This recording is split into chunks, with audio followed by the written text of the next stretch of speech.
Let's continue learning about lines by using some modeling clay to create lines. So when you get your modeling clay, the first thing you're going to notice is that it's really pretty tough and it might be kind of hard to use. So what I like to do is put it in the palm of my hands, close my hands, and pretend that my hands are like a little microwave oven. And my microwave oven of hands is heating up or warming up that clay. Ding! When the microwave goes off, then you can open up your hands and also start to exercise the clay. Think about it. When you exercise, you start to get warm. You warm up a little bit. That's what we're doing with the clay. Then you pop it right back inside the microwave to heat it back up. If you keep opening up your hands, exercising that clay by smashing it, stretching it, pulling it apart, and sticking it back together, and then putting it back in that little hand microwave, you'll soon find that it's nice and soft and easy to use. Let's begin by rolling a sphere or a ball of clay. To roll a sphere or a ball of clay, notice that my hands are making a circle because a sphere is round.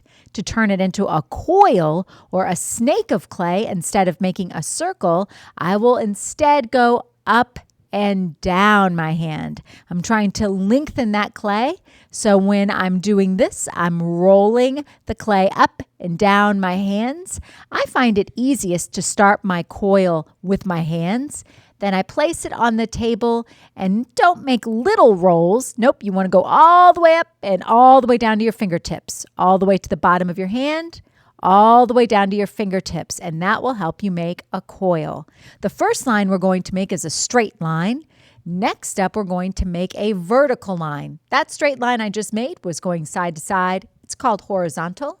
To make my short vertical lines, I'm going to use a little tool. You have a little clay cutting tool that you can use to cut into your clay to make those different kinds of sizes for your lines. Next up is a dotted line, which are just small little bits of spheres of clay. For these next set of lines, we're going to get really good at rolling those coils or long pieces of clay. Once you have created those coils, then you can bend them into the lines. This is a spiral. To create a spiral, you're going to roll the clay from one end to the other end. And I'm just filling up my little sheet with all of my different kinds of lines, just pinching off a little piece of clay to create all of my lines. When I'm finished making all of my lines, I can take all of these lines off of my clay mat. And then you can flip your little mat over to see what you can create next. When you take your clay pieces off, you can take them off and roll them back up into that big blob of clay, or you can just set them aside like I did.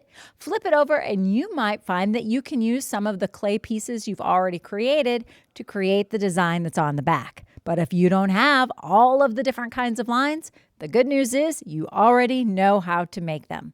When you're all finished working with your clay, you're going to need to smash it all back together again in a ball. You're going to need to do this neatly because the next person is going to want to use all the clay. So double check, make sure you haven't left any stray pieces of clay anywhere. I like to tap the clay to collect it. It's really fun and easy to do that. Put your tools there for the next artist.